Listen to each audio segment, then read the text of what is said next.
ബാലാവകാശ commission chairperson K V. Manoj Kumar ചേരുന്നുണ്ട്. ശ്രീ മനോജ് കുമാർ, വളരെയധികം നടുക്കുന്ന ഒരു ദൃശ്യം തന്നെയാണ് നമ്മൾ കണ്ടത്. ഈ കുഞ്ഞിനെ വലിച്ചിഴച്ച് നിലത്തേക്കിടുന്നതും അതുപോലെ തന്നെ അരിവാൾ കൊണ്ട് വെട്ടാൻ ഓങ്ങുന്നതുമൊക്കെ കാണുമ്പോൾ ഒരിക്കലും അതൊരു പ്രാങ്ക് വീഡിയോ ആണെന്ന് തോന്നുന്നില്ല. എന്തായാലും ബാലാവകാശ കമ്മീഷൻ ഇപ്പോൾ ഈ ഒരു സംഭവത്തിൽ നടപടിയെടുത്തിട്ടുണ്ട്. ഇയാൾക്കെതിരെ കേസ് എടുത്തിട്ടുണ്ടെന്നാണ് മനസ്സിലാക്കുന്നത്. എന്തായിരിക്കാം ഇനി വരുന്ന തുടർ നടപടികൾ?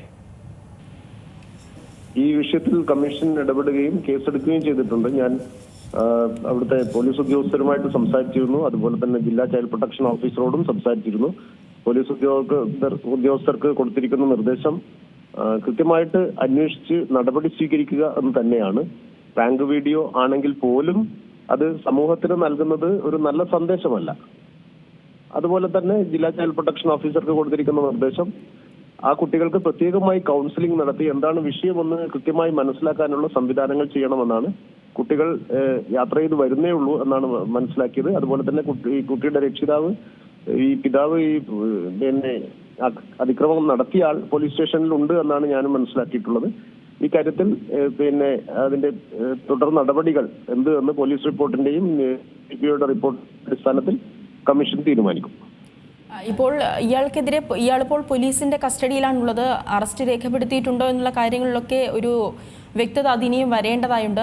ബാലാവകാശ കമ്മീഷൻ നിലവിൽ കേസെടുത്തിട്ടുണ്ട് എന്നും പറയുന്നുണ്ട്. അതായത് ഈ പോലീസ് സ്റ്റേഷനിൽ രജിസ്റ്റർ കമ്മീഷൻ അതിനകത്ത് പിന്നെ റിപ്പോർട്ട് ആവശ്യപ്പെട്ടിട്ടുണ്ട്. കേസെടുത്തു, കേസ് രജിസ്റ്റർ ചെയ്തു, കമ്മീഷനിൽ കേസ് രജിസ്റ്റർ ചെയ്തു. അതിനുശേഷം ഈ പോലീസിൽ നിന്നും അതുപോലെ തന്നെ ജില്ലാ ചൈൽഡ് പ്രൊട്ടക്ഷൻ ഓഫീസിൽ നിന്നും റിപ്പോർട്ട് വരേണ്ടതുണ്ട്. ആ റിപ്പോർട്ടിനാണ് കമ്മീഷൻ വെയിറ്റ് ചെയ്യുന്നത്. തീർച്ചയായും താങ്കൾ സൂചിപ്പിച്ചതുപോലെ ഇത് സമൂഹത്തിന് നൽകുന്ന ഒരു പ്രാങ്ക് വീഡിയോ ആണെങ്കിൽ പോലും സമൂഹത്തിന് നൽകുന്നത് വളരെ തെറ്റായ ഒരു നടപടി തന്നെയാണ്. ഈ ഒരു ഘട്ടത്തിൽ ബാലാവകാശ കമ്മീഷന്റെ ഭാഗത്തു നിന്നും തുടർ നടപടികൾ എന്തായിരിക്കാം ഉണ്ടാകാൻ പോകുന്നത്? അതാണ് ഞാൻ പറഞ്ഞത്. റിപ്പോർട്ട് കിട്ടിയതിനു ശേഷം എന്ത് സ്വീകരിക്കണമെന്ന് ആ സന്ദർഭത്തിൽ കമ്മീഷൻ തീരുമാനിക്കും. ഈ കുട്ടികളുടെ കാര്യത്തിൽ ഇനിയിപ്പോൾ എന്ത് നടപടിയാകാം പോലീസിന്റെ ഭാഗത്തു നിന്നും ഉണ്ടാകാൻ പോകുന്നത്? കാരണം അമ്മയില്ല, നിലവിൽ ഈ അമ്മ ഇവരുടെ കൂടെ ഇല്ല എന്നാണ് മനസ്സിലാക്കുന്നത്. അതെ, പോലീസ് ഇപ്പോഴും അങ്ങനെയാണ് പറഞ്ഞിരിക്കുന്നത്. പോലീസോട് ശക്തമായ നടപടികൾ, നിയമ നടപടികളുമായി മുന്നോട്ട് പോകാനാണ് പറഞ്ഞിരിക്കുന്നത്. ശരി, വളരെയധികം നന്ദി. ശ്രീ കെ.വി. മനോജ് കുമാറാണ്, ബാലാവകാശ കമ്മീഷൻ ചെയർപേഴ്സണാണ് ഈ ഒരു ഘട്ടത്തിൽ പ്രതികരിച്ചത്.